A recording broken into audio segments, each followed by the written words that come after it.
La guerre au Moyen-Orient, vous le savez, depuis pratiquement plus d'un mois, se déroule une guerre sans merci entre les États-Unis, Israël et l'Iran. Une guerre donc sur des questions qui ne sont pas bien précises, sur des thématiques assez difficiles à cerner et sur donc des compréhensions mal enrôlées. En tout cas, une guerre décriée par l'ensemble de la communauté internationale. Et depuis donc quelques jours, la trêve pour donc laisser la place donc à la négociation, à la médiation pakistanaise et chinoise. Nous sommes en plein dans l'émission Regard sur l'avenir sur la chaîne C360. Merci donc de nous recevoir chez vous. Nous avons comme invité Alouna Traoré. Il est militant et témoin vivant de la révolution d'août 83. Bakary Kaboré, juriste, analyse politique, et sans doute nous aurons en cours de débat Dr Hyacinthe Ouedraogo qui va sans doute nous apporter ces éclaircissements par rapport donc à la thématique. Merci donc d'être venu à l'émission et surtout pour ce temps consacré à la chaîne C360. Camarade Traoré, nous sommes bien sûr dans cette guerre très mal comprise par la communauté internationale. Aujourd'hui, il est question donc de faire le point sur les différentes répercussions de la guerre au Moyen-Orient, surtout pour les pays de l'AES. Déjà d'emblée, qu'est-ce que nous pouvons tirer comme répercussion? La répercussion est l'Iran contrôle la veine jugulaire de l'économie mondiale. Une grande question économique sur toute la planète Terre. En fermant le détroit d'Ormuz, cette guerre-là révèle à la face du monde la dépendance. Le hub économique, le Moyen-Orient, les Émirats, le Koweït et l'Arabie Saoudite sont des plateformes tournantes de l'économie mondiale. Or, cette guerre-là se déroule au Moyen-Orient. En fermant donc le détroit d'Ormuz, le monde est étouffé. Surtout que nous dépendons, pays d'importation. L'Afrique dépend pour beaucoup du système financier capitaliste international. Nous sommes des pays consommateurs de tout. Or, en fermant le détroit d'Ormuz, les répercussions sont immédiates. Surtout que l'Afrique est dépendante du reste du monde. Les affiliations, les chasses gardées. Vous avez vu que durant toute cette guerre-là, l'Afrique n'a pas de position commune face à cette guerre-là. L'impréparation, les gens ne sont pas unis, c'est en fonction des intérêts. Les pays arabes contrôlent un certain nombre de pays africains, les États-Unis contrôlent un certain nombre de pays africains, Israël contrôle un certain nombre de pays africains. D'un point de vue militaire, d'un point de vue sur beaucoup d'aspects. Donc l'Afrique se tient quoi? Elle ne peut pas intervenir du fait de ses intérêts. L'Afrique n'est pas seule dans l'équation. La grande Europe même perd le nord géographique. Les répercussions sont immenses, énormes. L'économie mondiale est en train de tousser. L'indicateur, c'est le prix du baril, qui a pratiquement doublé. À chaque mouvement, vous regardez le chronogramme, le chronomètre ou le curseur du baril et qui se répercute sur tout. Comme je venais de le dire, nous dépendons de beaucoup de l'extérieur, des médicaments, de l'engrais et du pétrole. Le pétrole, justement, et les pays africains exportent le pétrole brut et leur est revendu en pétrole raffiné. Absolument. Et les sous-produits. Donc, nous sommes où? Nous sommes vraiment en Afrique. Les industries sont ailleurs et la matière première en Afrique. Donc, les répercussions sont énormes et on n'a pas fini de sentir les coûts. C'est des vagues d'inflation. Nous rentrons bientôt en inflation. Tout à fait. Les États ne pourront plus subventionner certain nombre de produits. Donc, tous les États africains sont soumis à la quadrature du cercle. Comment faire face à cette situation? La flambée des prix, vraiment, c'est hors de portée. Tout à fait. Personne n'est préparé. Absolument. Donc, en AES, au moins, il y a du fait de l'AES et du fait de du pétrole raffiné au Niger, ça donne une grande opportunité aux États africains. Face à cette situation-là, comment on fait? En rang dispersé, mais l'AES va grouper. Ils vont trouver des solutions d'ensemble. Comment sortir de l'eau? Sinon, les conséquences sont énormes pour tout le continent et pour l'économie mondiale. Voilà. Camarade Kabore, je vais rebondir sur un passage donc, du camarade Traoré où il disait que l'Afrique n'a pas de position commune au regard donc, de cette guerre au Moyen-Orient. Est-ce que c'est une situation qui est symptomatique de ces répercussions à multiples visages que nous constatons? Alors, de mon point de vue, il n'y a pas seulement que l'Afrique qui n'a pas de position commune. Observez même déjà au niveau de l'Union européenne, il y avait plusieurs sons assez dissonants qui revenaient de plus en plus par rapport à ce conflit au Moyen-Orient. Et voyez-vous, quand l'Espagne a refusé qu'effectivement ces aéroports ne pouvaient pas être utilisés par les avions américains pour aller conduire la guerre en Iran, ça a créé le tollé. Donald Trump a au retour parlé même de sanctions, voilà. Et donc, vous comprenez très bien qu'effectivement, dans cette situation, personne effectivement ne veut lever la tête pour se faire remarquer et avoir à la fin de cette guerre-là, effectivement, des répercussions sur sa tête, en tout cas en termes de sanctions voilà, et de représailles de la part des États-Unis ou de l'Israël. Et donc, on comprend bien un peu cette position africaine. Mais ce qui est très important à noter, c'est le fait qu'effectivement, alors, que nous ayons une position claire au niveau de l'Union africaine ou que nous ayons aucune position du tout, dans tous les cas, les conséquences, effectivement, ne vont pas nous rater, comme on peut le dire. Vous allez voir qu'effectivement, au niveau du détroit d'Ormuz, à peu près les États africains, et 2012-2013 jusqu'à 2023, avaient à peu près 213 ou 213 à peu près jusqu'à 121 milliards de dollars d'importation qui passaient par le détroit d'Ormuz. Ce que nous importons effectivement des différentes monarchies du Golfe. Surtout les Émirats avec Dubaï, etc. Deuxième élément qui est important, c'est que, alors, il y a à peu près, par rapport à cette année 2025 déjà, à peu près 51,1 milliards de dollars d'importation des États africains qui passent par effectivement le détroit d'Ormuz. C'est pour vous dire effectivement l'énormité effectivement de ce que nous attendons en tant que pays africain de la part effectivement de ce tronçon commercial au niveau du monde entier. Donc vous allez voir effectivement que par exemple le détroit d'Ormuz représente beaucoup pour le monde entier. Absolument. Parce qu'on parle de à peu près de 20 à 25% de la quantité de pétrole qui transite par le détroit d'Ormuz, qui alimente le monde entier, dont l'Afrique. Sans compter les marchandises. Sans compter les marchandises, vous allez encore voir que, par exemple, au niveau de l'engrais, ce qui est bien pour notre agriculture et que nos agriculteurs entendent pour que nous puissions quand même aller produire suffisamment et faire face à ce que nous appelons l'autosuffisance alimentaire. Vous allez voir qu'effectivement l'engrais passe effectivement un tiers de l'urée de l'engrais transite par le détroit d'Ormuz. Ouais. Et vous allez encore remarquer que, par exemple, 80% des polyéthylène, c'est-à-dire c'est un plastique utilisé beaucoup dans le monde entier, qui transite aussi par le détroit d'Ormuz. Alors, au regard de ces différents chiffres, vous allez constater que nous, les Africains, nous sommes victimes, si nous ne faisons rien, de tous ces conflits.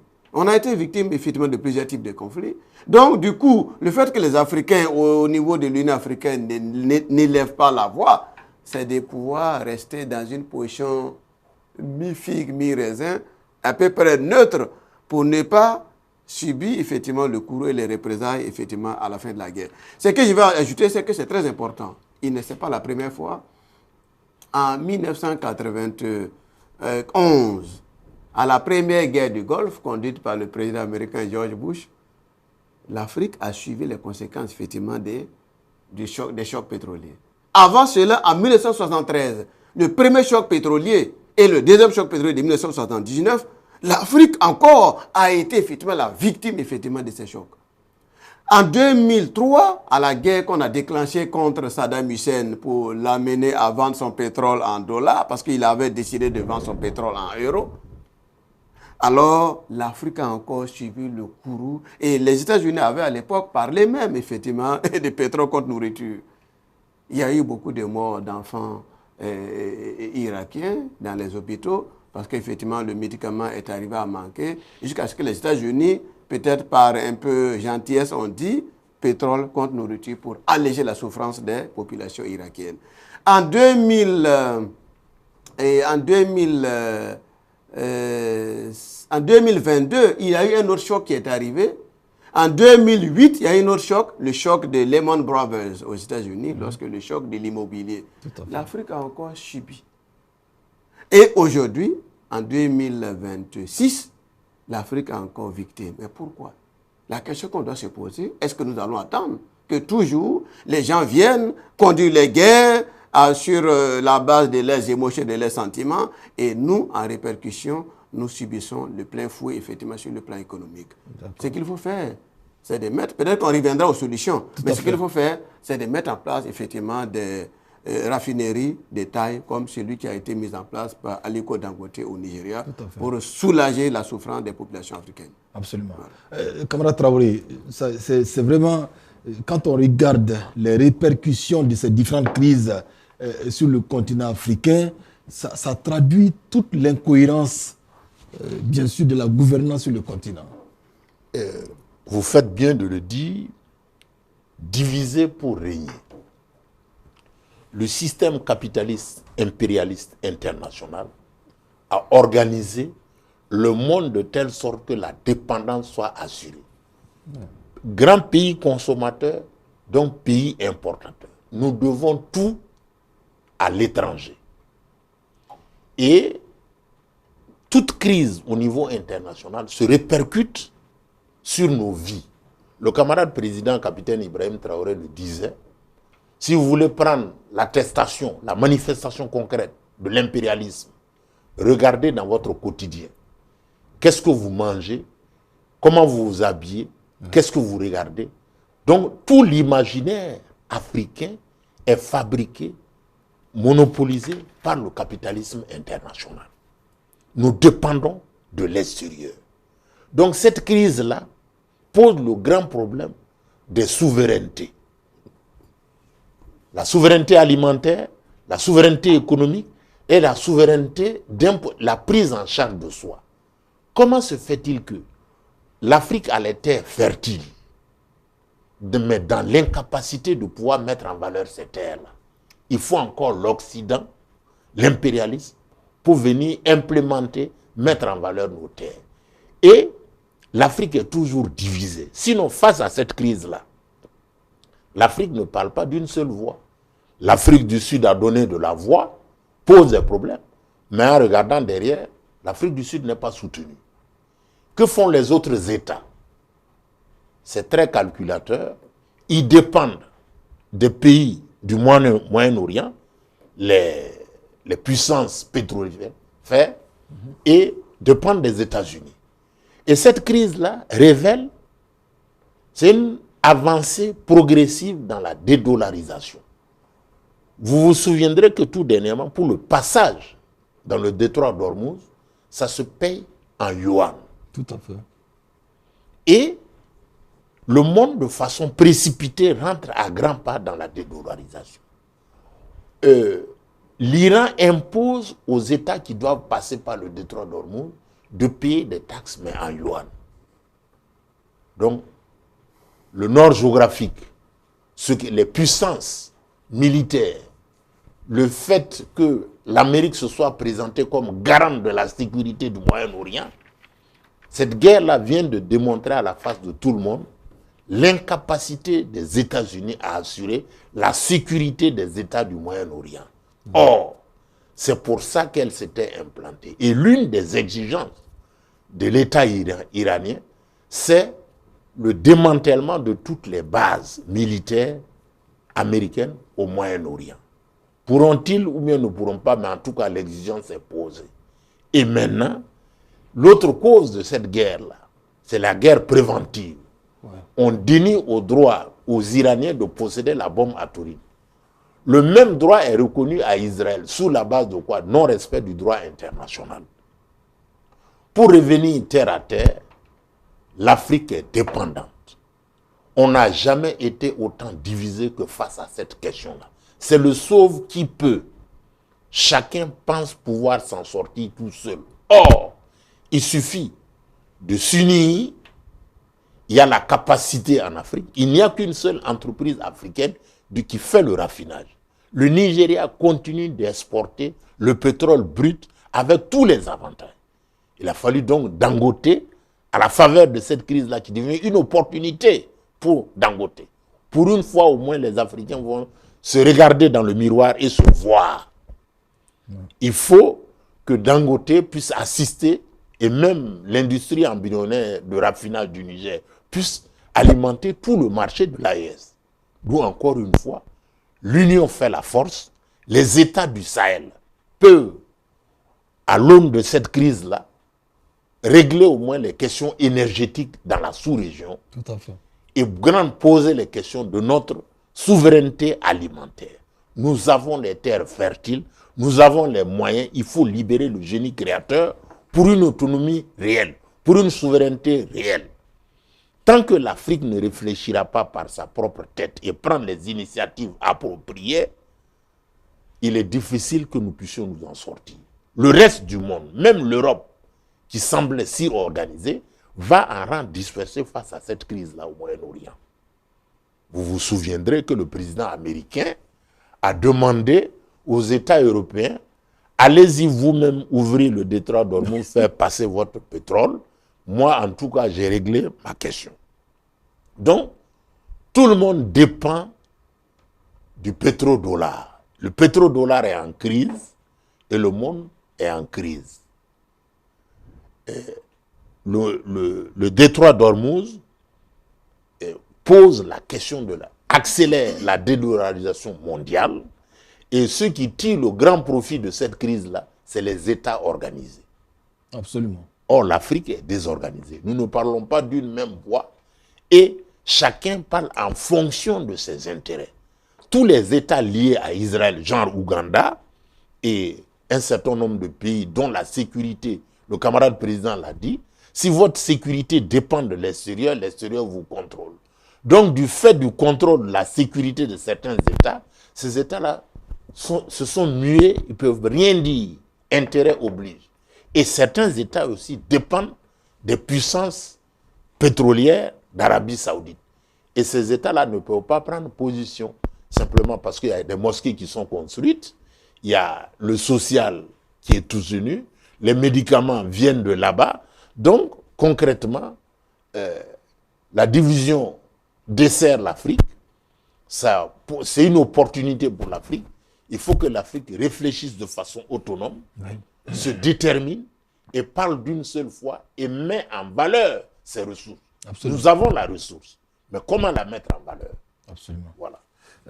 Camarade Kaboré, c'est vrai, quand on regarde les répercussions déjà annoncées de cette crise qui a marqué une pause, car on ne dit pas que c'est fini, on ne sait pas tellement trop comment Donald Trump va juger donc, bien sûr, les 2 semaines de trêve. Mais quoi qu'il en soit, déjà les répercussions sont annoncées sur des mois. Déjà avec, bien sûr, la flambée du prix du kérosène, les compagnies aériennes ont toutes augmenté le prix des billets d'avion. Et cela va se poursuivre dans d'autres secteurs. Ça prouve déjà qu'au niveau des pays africains, non seulement il y a un problème d'organisation, mais est-ce qu'il y a un problème de vision par rapport même à la question du développement? Les questions liées à la gouvernance en Afrique, on serait tenté de dire, comme bon, comme s'il y a de l'impréparation dans tout ça. Or, on a toujours dit que gouverner, c'est prévoir. C'est prévoir. Mais nous ne comprenons pas très bien pourquoi en Afrique, nous sommes toujours dans le tâtonnement, nous sommes toujours pris au dépourvu, nous sommes surpris, effectivement, des politiques qui sont engagées ailleurs, dans certaines puissances, et les répercussions nous viennent à la face comme un fouet. Nous avons toujours, j'ai été en train de citer les différentes situations dans lesquelles nous, les Africains, avons été des victimes collatérales, mais aujourd'hui, il va falloir comprendre que, effectivement, ces répercussions dues à ce conflit, vous l'avez si bien dit, qui est en train d'amorcer une petite phase d'accalmie. Bon, on ne peut pas dire que ce n'est pas d'abord un accord de paix, mais c'est pour le moment juste un cessez-le-feu. On attend de voir comment est-ce que les pourparlers seront conduits à Islamabad. On attend de voir. On attend de voir la posture des différentes puissances, notamment les États-Unis et Israël, voir comment est-ce que... Alors, les revendications, en tout cas la plateforme revendicative et les différents points qui ont été donnés par Iran vont avoir une réponse pour que nous puissions comprendre davantage. Mais ce qu'il est important de comprendre, c'est que nous, les Africains, nous sommes toujours, effectivement, victimes de cela. Première chose, au niveau de l'agriculture, parlant effectivement des répercussions, nous allons avoir, effectivement, certainement des problèmes sur notre agriculture du fait que l'engrais, l'engrais qui pouvait nous parvenir plus facilement, va connaître certainement une certaine difficulté due au fait que, comme je l'avais dit, un tiers de l'engrais utilisé par les agriculteurs du monde entier transite et passe par le détroit d'Ormuz. Et or, le conflit, actuellement, va amener des difficultés pour les agriculteurs africains d'accéder effectivement à ces engrais.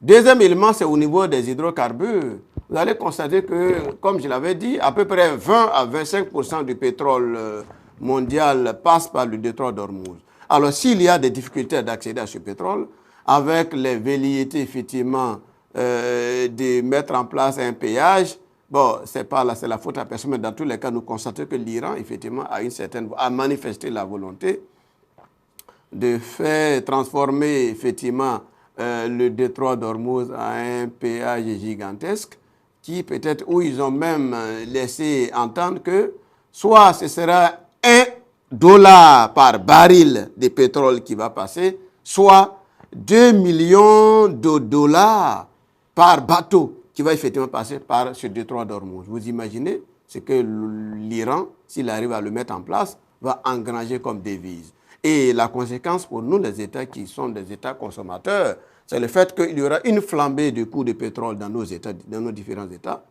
Il y aura, comme vous l'avez si bien dit, effectivement, une rareté ou des inflations sur le prix du kérosène, ce qui va se répercuter naturellement sur, effectivement, au niveau du consommateur final que nous sommes. Ceux qui vont payer le billet d'avion pour se déplacer auront certainement à faire face à ces répercussions négatives que nous allons avoir sur notre budget, sur notre bourse, en tout cas si nous voulons toujours utiliser l'avion comme moyen de déplacement. Donc vous comprenez. Et autre chose qui est très importante, c'est le fait qu'effectivement, l'autosuffisance alimentaire pour certains pays qui toujours attendent. Parce qu'il va falloir souligner que certainement qu'au Burkina, c'est comme si nous avions déjà anticipé sur certaines choses. Vous avez vu les efforts qui ont été faits au niveau du Burkina. Nous avions en 2025, au décompte final, nous avons pu atteindre ou du moins couvrir les besoins céréaliers du Burkina Faso de l'ordre de 126,4%.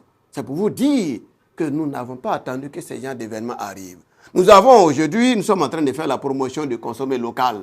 Mais c'est très important, ça fait partie des solutions qui vont venir comme nous avons, c'est comme si nous avons su à l'avance que ces genres de conflits, des situations mondiaux vont nous amener effectivement des répercussions auxquelles nous devons faire face. Et nous l'avons déjà fait. Et comme nous faisons la promotion du consommer local, nous allons peut-être consommer ce que nous produisons et nous allons consommer ce que nous consommons et cela va nous aider à atténuer les répercussions néfastes de ce conflit au niveau du Moyen-Orient. Voilà un peu des solutions qui peuvent arriver, y compris au niveau des carburants. Le président du Faso, le capitaine Ibrahim Traoré, avait dit il va falloir qu'on imagine des solutions endogènes. Parmi ces solutions endogènes, pour régler la question de l'énergie et du carburant, c'est de pouvoir initier et créer, installer des raffineries locales. Aujourd'hui, on peut citer le cas, ce qui se passe au Niger. Vous voyez très bien que le Niger s'en sort avec sa raffinerie, même si c'est encore à une certaine dimension. Et donc, qui a même permis, lorsque nous étions dans des situations difficiles pour ravitailler Bamako, où les médias internationaux et impérialistes avaient dit que Bamako devait tomber les jours prochains par défaut de carburant, alors et qui devait être... Donc le Niger a convoyé effectivement du carburant pour soutenir effectivement les efforts au niveau de Bamako en termes de carburant pour profit des populations. Donc nous pouvons, avec même le vieux projet des pipelines qui devait être remis à l'ordre du jour avec la coopération entre le Niger et l'Algérie, vous vous rappelez très bien.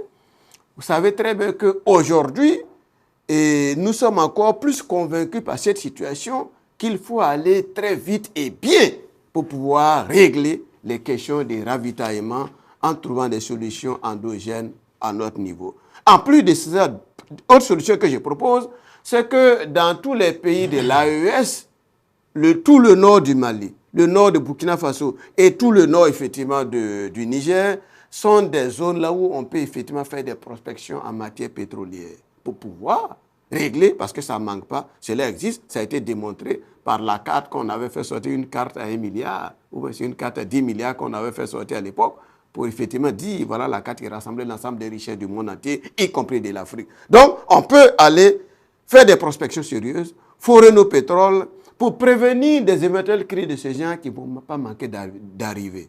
Parce que les grandes puissances déclinantes ont décidé effectivement, selon effectivement leur expression, de recoloniser les autres États du monde. Ça veut dire que ce ne sont pas des guerres qui vont finir tant que ces puissances-là seront déclinantes au niveau de l'énergie. Il va falloir que nous, au niveau africain, on puisse quand même se préparer à ces éventualités. On ne peut pas comprendre qu'un État, en tout cas un continent comme l'Afrique, qui a 1,4 milliard d'habitants, soit encore à tâtonner face à des situations de ce genre, comme si les défis mondiaux nous surprennent.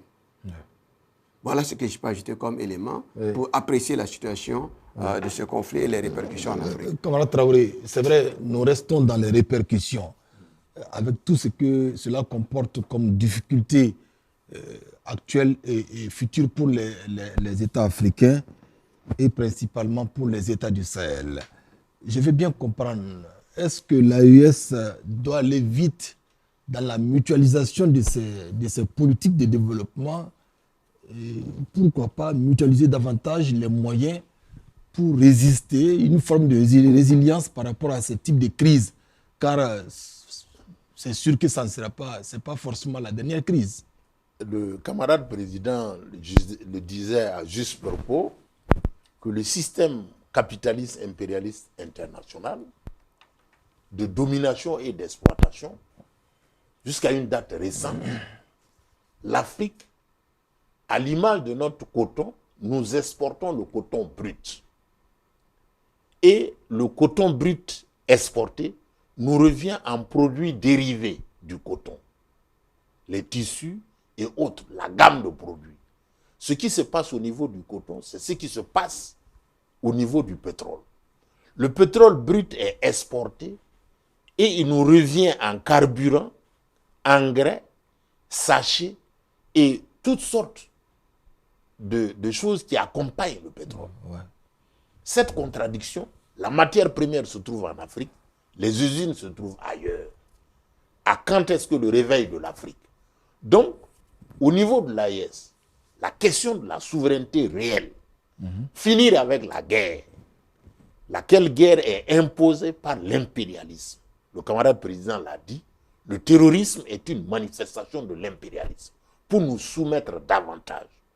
Donc la question de la souveraineté commande que nous réfléchissions par nous-mêmes, libérer notre génie créateur face à ces contradictions, mutualiser les efforts, mutualiser les intelligences.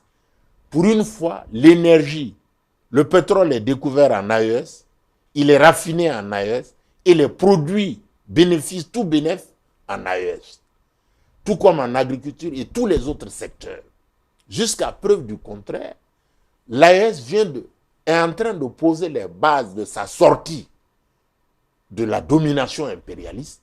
Mais quand nous regardons, nous sommes encore sur la férule de l'impérialisme par notre monnaie, par notre système de consommation. La souveraineté alimentaire commande que nous changeons nos habitudes. Or, même en matière d'information, nous sommes encore colonisés. Le changement de mentalité est capital dans ces ordres de choses. Changez vos manières de penser, changez vos manières de consommer, changez tout dans votre vie pour mériter la souveraineté. Donc, nous avons une lutte contre le terrorisme qui commande que la consommation nationale soit donc un des leviers majeurs. Nous produisons local et nous consommons local. Tant que nous continuerons de dépendre de l'extérieur, ces crises économiques-là vont se répéter. Le camarade vient de le dire. L'impérialisme en quête de nouvelles sources d'énergie. Or, l'Afrique détient les produits sollicités et voulus par l'impérialisme.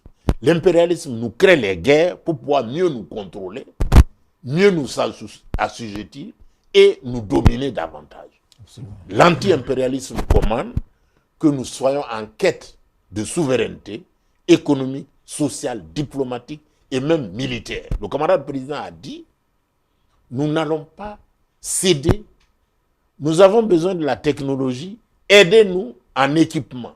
Mais il faut que nous-mêmes nous apprenions à nous former militairement et à produire du matériel militaire pour être total. Et cette guerre en Iran nous donne l'occasion. Cette guerre au Moyen-Orient est une grande école. Comment le peuple iranien arrive à résister? L'organisation de son peuple, comment un pays, une puissance moyenne, arrive à faire face à le feu d'Israël et le feu des États-Unis. Malgré l'Iran tient. Nous allons maintenant dans le deuxième mois du conflit. Absolument. Comment l'Iran fait pour tenir? Le simple fait de tenir la dragée haute aux États-Unis est une grande victoire. Mais cela procède d'une organisation interne que les pays de l'AES gagneraient donc à étudier. On n'arrive pas à une telle capacité d'autonomie en un seul jour, mais il faut poser les bases de la quête d'indépendance réelle et de souveraineté vraie. Donc, nos intelligences sont mises à rude épreuve. Il faut pouvoir inventer l'avenir, inventer notre façon, nos rêves, reconfigurer nos rêves et refaire notre imaginaire. Ne pas dépendre de l'extérieur. Et ça, l'autonomie de pensée et la capacitation. Comment les autres ont fait pour arriver où ils sont? Le camarade président l'a dit. Ce n'est pas le bon Dieu qui a enseigné l'art de la guerre aux impérialistes. Il nous appartient également de libérer notre génie créateur, assurer par nous-mêmes notre génie, notre défense personnelle. Et la souveraineté se défend d'un point de vue alimentaire au niveau de la pensée et au niveau de la façon de faire. Nous devons être nous-mêmes, être décomplexés face à nos découvertes. Donc faire confiance au génie humain local et africain. Donc l'obligation pour l'Afrique de s'unir est plus que jamais posée. Cette crise révèle à la face du monde les positions africaines. Comment se fait-il que vous avez des terres fertiles, vous avez des ressources, mais vous n'arrivez pas à les mettre en valeur? Pour une simple, tout, vous êtes liés. Les compromissions démocratiques, les compromissions économiques et la recherche de la facilité. L'Afrique refuse de se prendre en charge. Oui. Ouais. Ça ressemble à une démission. Camarade Kabori, c'est vrai, quand on prend le problème d'une façon globale, bien sûr, avec les différentes répercussions, le Moyen-Orient, sans doute la guerre au Moyen-Orient, va laisser une grande école pour l'ensemble du monde entier. Que doit, dans l'urgence, faire l'AES pour sortir non seulement des éventuelles crises, mais rester résilient sur toute la ligne, si on peut le dire ainsi. L'AES a beaucoup à apprendre effectivement de cette crise. À quelque chose, malheur est bon, on serait tenté de le dire, pour un peu emboucher la même trompette que le prédécesseur. Et au niveau de l'AES, ce qui est très important pour nous, il ne suffit pas de nous contenter d'apprécier, regarder, lire les événements mondiaux comme tout le monde. Nous devons aller au-delà, faire des analyses assez approfondies et tirer effectivement les leçons qu'il sied effectivement de tirer de cette situation.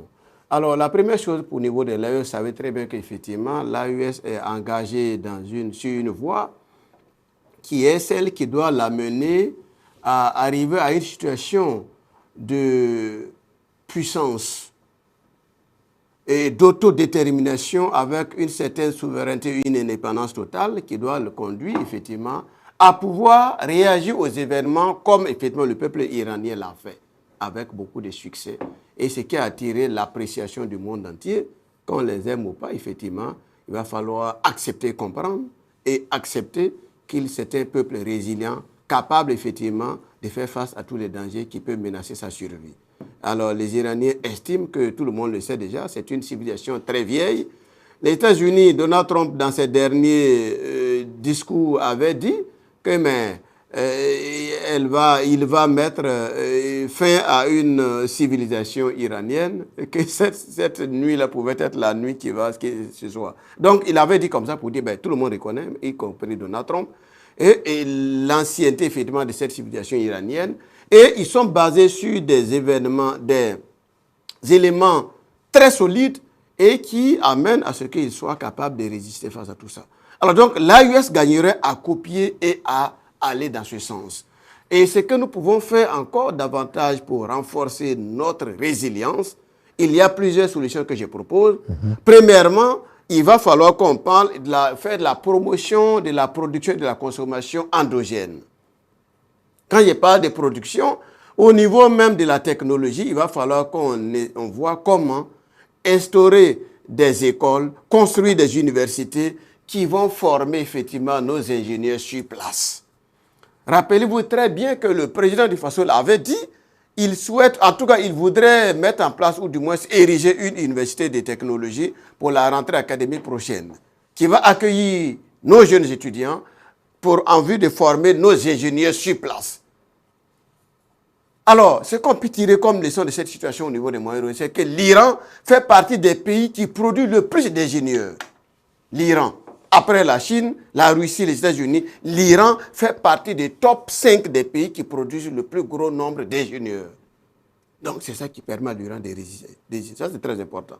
Y compris la maîtrise même de l'énergie nucléaire, et ainsi de suite, même, y compris même le nucléaire militaire ou civil. L'Iran est en pole position au regard du fait qu'elle a la capacité de former ses ingénieurs sur place. Donc, l'AES gagnerait à prendre effectivement cet exemple. Deuxième exemple, comme solution, l'AES gagnerait aussi à faire ce que nous appelons renforcer effectivement la résilience énergétique. Faire de telle sorte que nous ne soyons plus dans le tâtonnement en matière de maîtrise de notre énergie.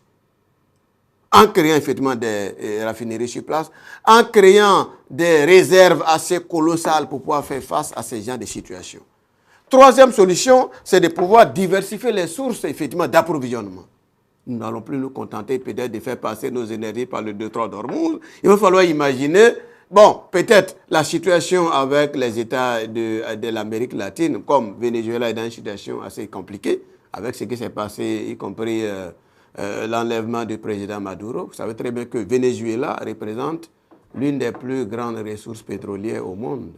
Donc, c'est de diversifier avec la Chine, avec les États-Unis, avec le Venezuela, avec la Russie, de telle sorte que nous soyons plus simplement dépendants de ce que viendra des monarchies du Golfe.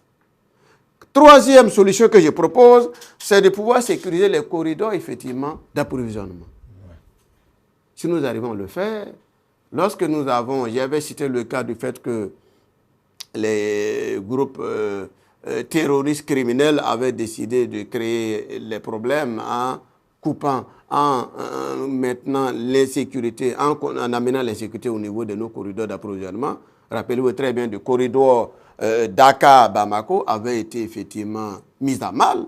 Et donc, ça avait affecté effectivement l'approvisionnement en carburant de la ville de Bamako. Il y avait même le corridor ivoirien Abidjan-Bamako qui avait essuyé des problèmes. Donc, du coup, ça peut vous dire, nous sommes dans des situations, et le corridor Cotonou-Niamey qui a suivi le cours effectivement des répercussions politiques entre les différents États, y compris la politique au niveau du Bénin.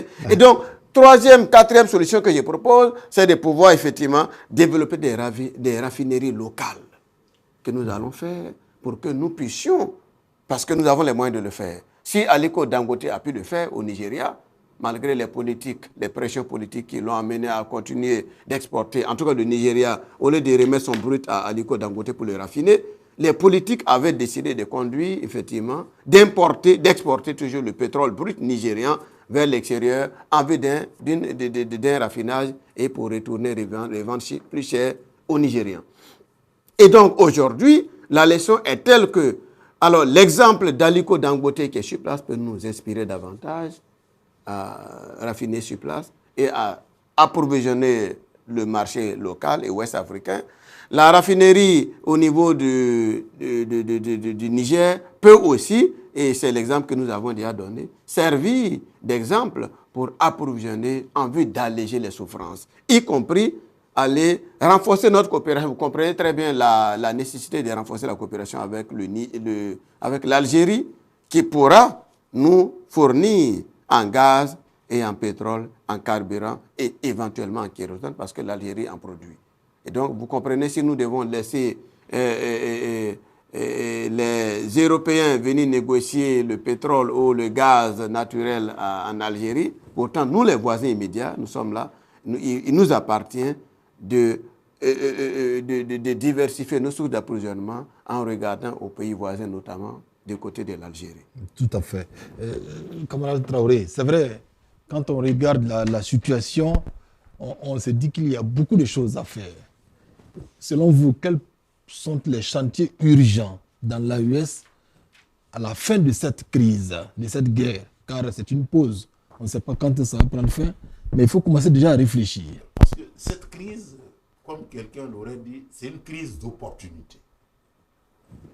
Face à ces réalités et à ces carences qui révèlent à la phase de l'AES le niveau de dépendance de l'extérieur. Voilà une crise qui nous ferme des robinets. Maintenant, c'est comme l'Iran, l'école de l'Iran enseigne que sous la férule et le diktat des sanctions, voilà comment l'Iran a pu se développer. Sous le couvert des sanctions et des différentes crises, voilà les alternatives qu'offre la crise. Les sanctions ont produit un État puissant à même de résister à l'Occident. Donc face à cette crise-là du Moyen-Orient, l'alternative pour les États de l'AES, mieux s'organiser, compter sur nous-mêmes quant à la défense de nos intérêts, avoir une conscience historique de nos intérêts et la façon de les défendre. Résister contre l'impérialisme, c'est aussi traduire une quête permanente de la mise en valeur de la fertilité de nos sols. Vous avez suivi tout dernièrement les VDP agricoles qui sont sortis. Tout à fait. Que la paysannerie au Burkina Faso arrive à s'occuper de l'alimentation de tous les Burkinabés en introduisant des nouvelles réformes de culture. Nous ne pouvons plus cultiver avec la daba, qui est d'une autre époque. Maintenant, c'est le tracteur. Donc, on améliore la production. Soit dit en passant, en 2025, dans les annales de l'histoire du Burkina, on n'avait jamais autant produit qu'en 2025. Et donc, faire en sorte que les statistiques parlent pour le compte de la RPP. Et cette crise-là pose la question comment, face à une crise, les dispositions internes que nous prenons, tout comme à la faveur du terrorisme, l'école du terrorisme a appris aux États de l'AES comment se défendre, comment on s'organise militairement pour se défendre face à l'impérialisme. Les sanctions de tous ordres sont venues et comment nous résistons. au-delà de la résistance, le camarade président l'a dit dans son interview, l'initiative maintenant appartient au Burkina. C'est nous qui allons à l'assaut du terrorisme.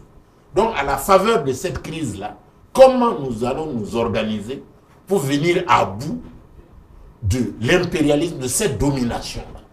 La domination dans nos assiettes, apprendre à consommer ce que nous produisons. Les mets locaux, la façon de s'habiller, notre être. On n'a plus besoin de demander la permission aux autres comment faire. Notre comment faire doit être déterminé par nous-mêmes. L'autonomie de pensée et la capacité nous-mêmes de nous organiser. Nous avons 3 États au lieu d'un seul État. Comment nous mettons en commun notre génie créateur? Nous devons produire ce que nous consommons et consommer ce que nous produisons. Faire confiance au génie local. Tout à fait. L'endogénéité, comment? Nous avons inventé notre capacité de résister contre le terrorisme en créant l'art militaire. On n'invente pas la roue, mais on a personne d'autre que nous connaissons ce terrain du Sahel autre que nous-mêmes. Nous n'avons pas besoin d'une expérience extérieure. La connaissance du terrain et la connaissance de nous-mêmes. Le camarade président a dit, bon, la constitution de la réserve aurifère. Le Burkina Faso est un pays d'or, mais nous n'avions pas de réserve d'or. La capacité à pouvoir créer cette réserve d'or et à commander la même politique dans les autres États nous rend crédibles. On négocie avec les Syriens. Vous avez un savoir-faire, nous avons besoin de vous. Nous sommes autonomes. Les partenaires stratégiques, qu'est-ce que vous nous apportez en savoir-faire? En savoir-faire, nous profitons de votre savoir et nous acquérons de l'autonomie. Voilà. Donc je pense concrètement que cette crise-là est la bienvenue si nous savons exploiter. Ne pas s'en tenir seulement à la crise, mais qu'est-ce que la crise nous permet de libérer notre génie créateur. Tout à fait. L'autonomie de pensée et le droit d'initiative. Tout à fait. Comment on devient autonome, comment on devient souverain, et la mise en valeur des produits locaux. Comment on se soigne, comment on s'habille, comment on rêve, et fixer nous-mêmes, créateurs de notre avenir. Les termes de notre avenir, les termes de notre développement sont définis par nous-mêmes. Et je pense que cette forme d'indépendance-là est la plus souhaitable. Absolument. Et c'est un vecteur indicateur de l'avenir de l'Afrique. Comment Afrique des terres fertiles, Afrique des ressources, et la grande question qui est posée, comment l'intelligentsia africaine, comment les intellectuels africains mettent en valeur leur génie pour développer les ressources au lieu de dépendre de l'étranger. Donc cette crise-là pose la réalité. L'Afrique va, pour une fois, se regarder dans le miroir, faire confiance en elle-même et avancer de façon souveraine. Tout à fait. Et se faire désirer par les autres États. Pas pour ses ressources, mais pour sa capacité à inventer un nouvel avenir et faire rêver nos populations. Absolument. Camarade Kaboré, bien sûr, comment être en acte, c'est-à-dire donc dans la prévention, et non en puissance à travers donc ces répercussions qu'on veut gérer. Comment être, en tout cas, beaucoup plus en acte qu'en puissance. Le président du Faso, lorsque je l'écoutais lors de son interview qui a duré 2 heures avec les journalistes, la presse nationale et internationale, et j'ai retenu quelque chose qui est très important qu'il a dit, et il a insisté là-dessus. Alors, lorsqu'ils sont arrivés aux commandes, on est venu, beaucoup de chancelleries occidentales sont venus lui dire que, mais, vous n'allez pas tenir 3 mois. Vous n'allez même pas pouvoir payer les fonctionnaires. Il a dit, bon, écoutez. Il dit après, il a fait bloquer effectivement toutes les productions d'or et il a dit, envoyez nos commandes d'armes et vous prenez votre or. Rapidement, ça a été réglé. Alors, c'est pour vous dire, juste, nous avons toutes les solutions sur place devant nous-mêmes. Il suffit effectivement de bien se vendre, de bien être conscient de ce que nous avons. Et par rapport à votre question, au niveau de l'AES, c'est très important pour nous de réfléchir là-dessus. Parce que nous devons quitter les théories fumeuses pour aller vers des actes concrets. Absolument. Les actes concrets, qu'est-ce que cette situation au Moyen-Orient nous inspire comme acte concret à poser sur le terrain? Premièrement, il va falloir que par rapport à notre sécurité, nous puissions d'abord, parce que la sécurité aujourd'hui, c'est l'une des choses que nous devons régler. Lorsque nous réglons cela, nous pouvons envisager sereinement la voie du développement. Alors donc, si au niveau de... Vous savez, rappelez très bien que, alors sur le plan de la sécurité, lorsque Kadhafi devait être victime d'attaques de la part de l'OTAN, ainsi de suite, il y a eu certaines monarchies du Golfe qui ont soutenu cette entreprise.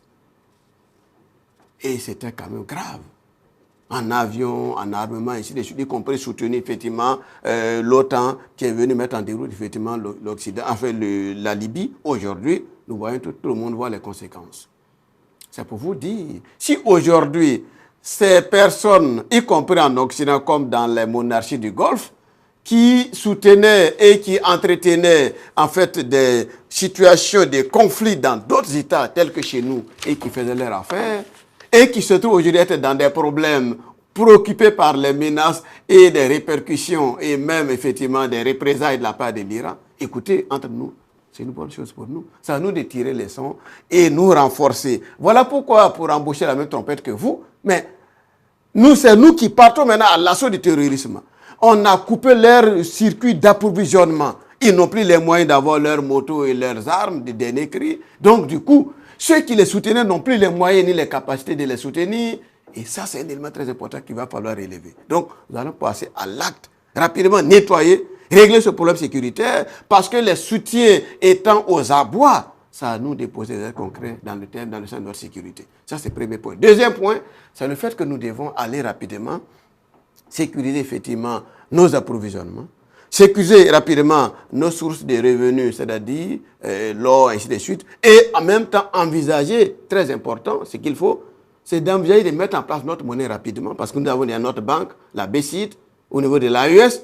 Donc, ce qu'il nous importe, c'est de pouvoir aller parachever effectivement notre évolution dans ce sens, en mettant en place notre monnaie qui va nous permettre, sera adossée sur l'uranium, sur l'or, sur le pétrole, et qui va sur nos richesses au niveau de l'AES et nous permettre, dans ce contexte précis-là, d'émerger et de nous faire courtiser par tout le monde entier. D'accord, merci pour ces différentes explications. Nous sommes pratiquement à la fin de l'émission. Le temps passe très vite. Il y avait beaucoup de choses à dire, c'est sûr, sur donc les répercussions donc de cette crise au Moyen-Orient, mais surtout les solutions à apporter au niveau de l'AES. C'est très important. Il faut se réveiller, il faut se battre.